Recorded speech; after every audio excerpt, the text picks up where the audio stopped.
तुम्बा में हम आते हैं और इस चीज़ की चर्चा करते हैं तो हमने देखा कि जब हसन हुसैन की शहादत हुई होगी तो उस समय क्या नज़ारा होगा।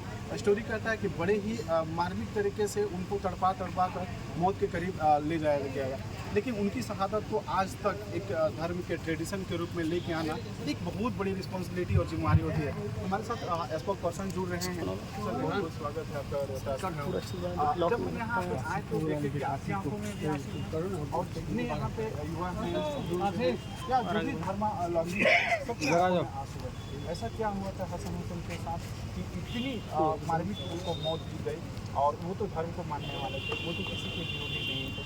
इसके बाद आप लोगों ने जिस तरह से इस ट्रेडिशन को, इस परंपरा को संभाल के रखा है, क्या कहेंगे आने वाले युवाओं को? धन्यवाद करता हूँ ईश्वर के नाम से संसार का। सबसे पहले सर अपना नाम। मेरा नाम ज़ीशान अली है, मैं लखनऊ में रहता हूँ और आज मैं इस प्रोग्राम में शहादत के अवसर पर मैं यहाँ पर साथ रहने के लिए का वर्णन करने के लिए आया था। मेरा सौभाग्य है कि मेरी आपसे मुलाकात हुई और आपके ज़रिए शायद पहुँचा सकूँ।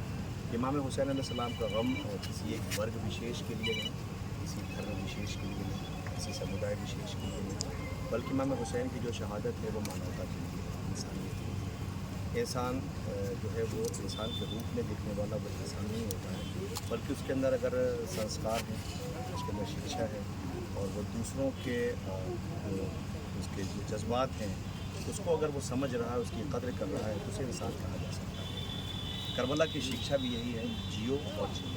इमाम हुसैन ने इसी को बयान करने के लिए हम ये देखते हैं कि जितनी भी जंगें लड़ी गई उनमें लोगों ने दूसरों का सहारा दिया, लेकिन करबला की अकेली जंग है जिसमें इमाम हुसैन अपने परिवार के साथ आए और किसी भी बड़े उद्देश्य के लिए कुर्बानी और शहादत की।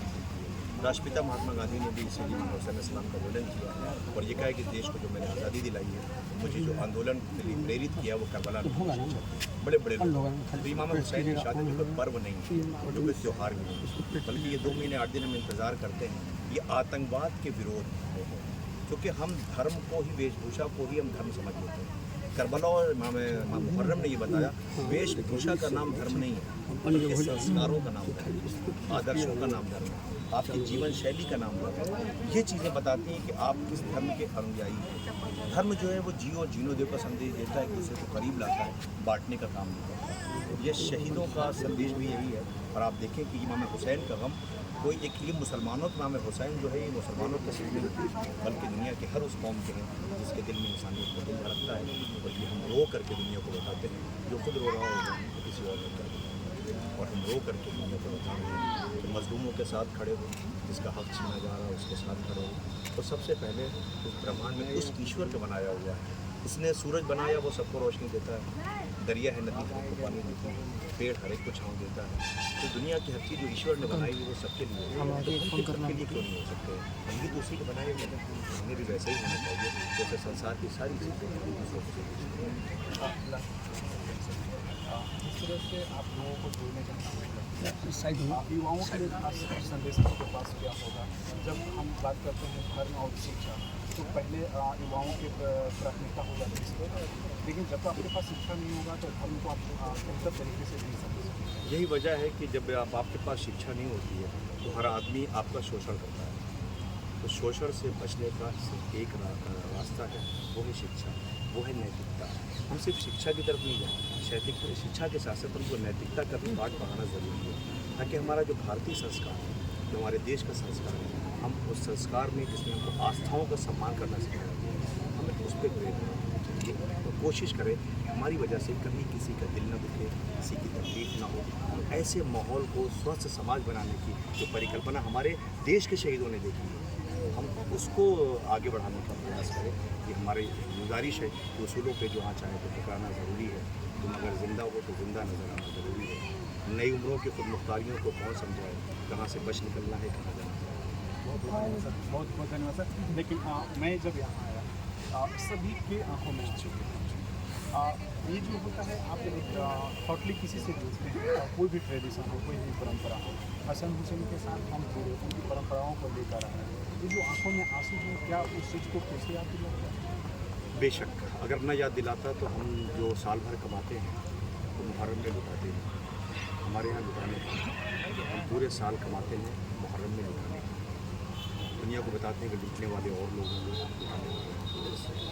तो हमारे अंदर जो हमारे यहाँ जो आप देख लें कि हमारे यहाँ जो आज़ादारी मुहर्रम करते हैं, हमारे साथ इस पर जो इंचार्ज साहब मौजूद हैं, मैं चैलेंज करता हूँ, खुला चैलेंज है कि आप पूरी लिस्ट बना करके देख लीजिए। इमाम हुसैन का गम मनाने कभी भी आपको आतंकवादियों की लिस्ट में कहीं नहीं मिलेगी। इसलिए कि यहाँ वफादारी बताते हैं। इमाम हुसैन ने सिखाया कि जिस मुल्क में रहते हो, जहाँ का नमक खाते हो, पहले तो उसकी सराबों, पहले तो वहाँ के संस्कार। आपने शहादत की बात की है, यकीनन हमारे सामने देखिए, हंसाना बहुत आसान है किसी को, रुलाना बहुत मुश्किल है। रोता वही है जिसका दिल दुखता है, रोता वही है जो जिसके सामने कुत्ते का हमारे सामने करबला की वो बारहवीं घटना है जहाँ पे इंसानियत को शर्मिंदा करने के लिए लाखों की फौज है, इधर से बहुत है। इसका मतलब जो भीड़ होती है उसे हम इंसान नहीं कह सकते। भीड़ के अंदर से निकलने वाला जो लोगों के साथ दर्द में खड़ा हो, उसे इंसान ये करना है। सर मेरे साथ जुड़ने के लिए, और मैं चाहूँगा कि इस हर्षा राका और युवाओं का बहुत बहुत धन्यवाद से मेरे साथ जुड़ने के लिए। उन्होंने कहा कि इंसानियत, नैतिकता और शिक्षा एक पारस्परिक संबंध है जो एक दूसरे को जोड़ने का काम करते हैं, और यही कारण है कि परंपराओं को आज तक हम संभाल कर रखें। बहुत बहुत धन्यवाद। लब्बैक या हुसैन।